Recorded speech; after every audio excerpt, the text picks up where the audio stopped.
Allez, une actu concernant SNCF qui passe sa première commande de train roulant à l'hydrogène. La compagnie ferroviaire a commandé ses 12 premiers trains à hydrogène pour le compte des régions Auvergne-Rhône-Alpes, Bourgogne-Franche-Comté, Grand Est et Occitanie.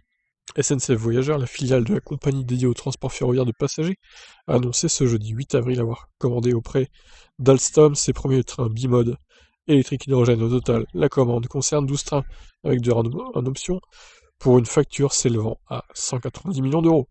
4 régions françaises se partageront les appareils baptisés Coradia Polyvalent H2, les régions Auvergne-Rhône-Alpes, Bourgogne-Franche-Comté, Grand Est et Occitanie.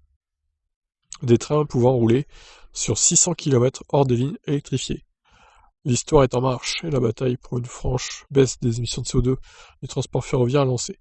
Car après les trains à vapeur thermique ou encore électrique, voilà qu'a entamé la révolution du train à hydrogène.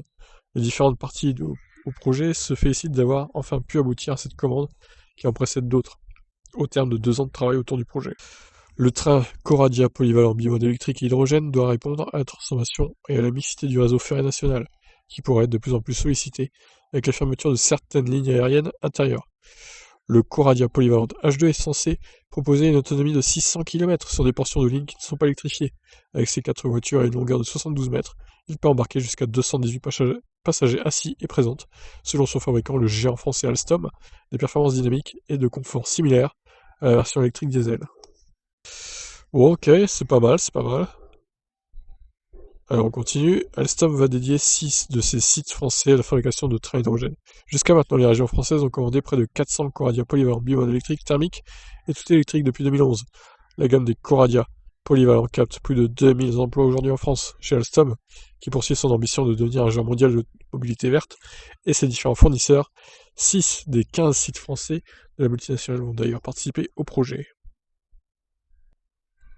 À Tarbes, Haute-Pyrénées, on s'occupera des chaînes de traction et du développement de la propulsion hydrogène. Du côté de Reinshofen, dans le Bas-Rhin, on prendra en charge la conception de l'assemblage, alors que les moteurs viendront d'Auman, dans le Doubs.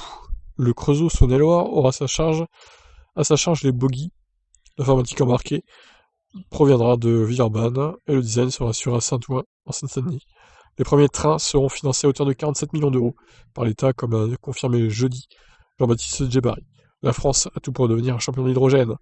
Le gouvernement est pleinement engagé pour faire de cette ambition une réalité. C'est beau, c'est beau.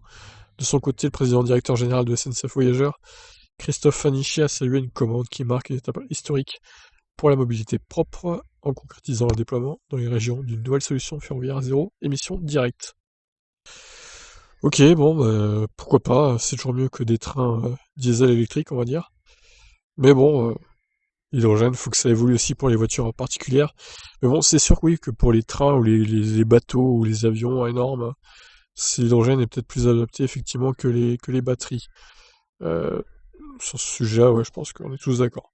Donc à voir, espérons qu'il n'y ait pas d'accident ou d'explosion avec ce genre de train, hein. L'hydrogène, c'est un peu dangereux quand même. Espérons que tout soit bien protégé, qu'il y ait des sécurités, parce qu'il y a quand même beaucoup de passagers dans ces trains, donc il faudrait pas qu'il y ait une catastrophe.